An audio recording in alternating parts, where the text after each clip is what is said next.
Halo Mams, lanjutan ya video kemarin. Sekarang saya akan membahas nih mengenai kala 2 persalinan. Atau bagaimana sih proses pada kala 2 ini ya. Kala 2 persalinan mulai dari ya pembukaan sudah lengkap ya hingga bayi itu lahir. Itu yang disebut dengan kala 2 persalinan. Nah, pada kala 2 persalinan ini membutuhkan waktu 2 jam.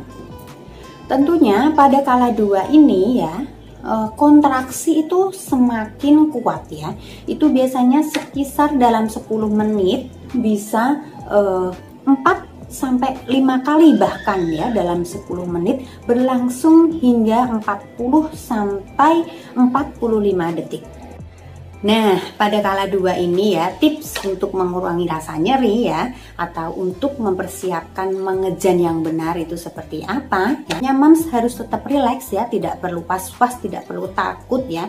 Pembukaan sudah lengkap, tetap mengikuti instruksi ya dari penolong persalinan. Misalkan dengan posisi-posisi melahirkan yang nyaman sesuai kebutuhan Mams itu seperti apa?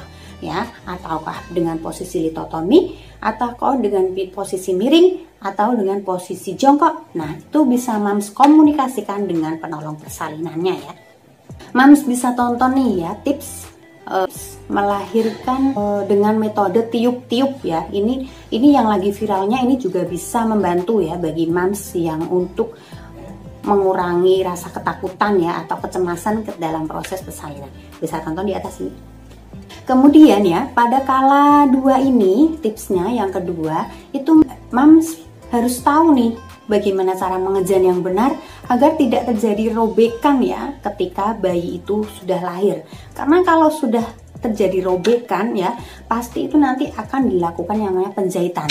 Masih syukur-syukur ya kalau misalkan robekan itu disebabkan dari episiotomi ya. Episiotomi ya dalam pelebaran jalan lahir, jadi nanti akan sejajar rapi jahitannya. Tetapi kalau robekan pada jalan lahir secara spontan ya, yang tidak direncanakan atau tidak dilakukan epis tapi dia robek, robeknya itu berceceran atau dengan tidak beraturan, itu maka akan semakin rumit nanti jaringannya untuk menyatukannya kembali, itu semakin rumit dan jelek. Jadi Mams bisa tonton nih video yang sudah saya buat ya, cara mengejan yang benar ketika sudah pembukaan lengkap atau proses meneran ketika persalinan di atas nih ya. Kemudian tips yang ketiga, pada kala 2 ini ya, ketika sudah kontraksinya keras, perut itu sudah tandanya kontraksi yang sudah benar-benar kuat ya, kontraksi yang benar-benar kuat itu perut ini keras. Jadi kalau dipegang tuh keras banget ya, bulat, keras gitu. Nah, itu waktunya Mams untuk memposisikan nih, misalkan posisinya litotomi, jadi diangkat semua ya kakinya ke atas, kemudian posisinya mata ini melihat ke perut, tidak boleh melihat ke atas atau ke samping, melihat suami nggak boleh, harus melihat ke perut. Tujuannya apa? Itu untuk mencegah yang namanya robekan, terutama robekan pada jalan lahir itu sendiri. Dan yang kedua itu bisa memperlambat nih ya, kepala janin. Jadi kalau misalkan kita posisinya benar, itu nanti kepala janin dia kan lahirnya akan posisinya kan dia ke bawah ya. Jadi dia lahirnya tuh ke bawah. Nah, kalau kita melihat kita berarti mendorong dia dari posisi tulang belakang mendorong ke bawah seperti ini.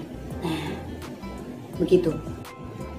Kemudian tips yang berikutnya ya, ketika Mams tidak ada kontraksi ya jangan ditenkan ya, istirahat dulu, suaminya membantu, istrinya dikasih minum, nah ya dikasih minum anget, teh anget ya boleh. Nah itu, ketika nanti kontraksinya udah keras lagi ditenkan lagi. Ketika kontraksinya, ketika kepala itu sudah kelihatan sekali ya, misalkan bidannya, ayo bu ini kepalanya udah mau keluar nih, nah Mams harus berjuang ya, jangan aduh capek, aduh nggak kuat, jangan seperti itu, harus sambung nafas lagi ya, tarik nafas kencang lagi, sambung nafas, denkan. Nah itu akan keluar. Bila mana nanti keluarnya kepala itu sudah keluar, nah Mam jangan ngeden lagi, cukup nafas tersenggah-senggah seperti ini. seperti itu. Nah, setelah kepala itu keluar, nah apa yang harus Mams lakukan ya? Tunggu aba-aba dari penolong persalinan ya. Biasanya nanti kepala bayi itu akan melakukan putaran paksi luar secara spontan, akan miring seperti ini. Nah, ketika kepalanya ini nanti akan diaba-aba lagi oleh bidannya tuh. Ya, ayo Bu, kalau kenceng lagi, ayo ditenkan lagi Bu, gitu. Ini untuk melahirkan bahu depan dan juga bahu belakang si bayi. Ya, bahunya keluar. Nah, seperti ini misalnya. Kalau sudah keluar sudah nggak usah ngeden lagi. Ya, nafas tersengah-sengah lagi. Dah, sudah berhasil melahirkan bayi Mams. Nah, itu tadi ya adalah fakta seputar kala 2. Semoga bermanfaat ya. Kita lanjut di kala 3 part berikutnya.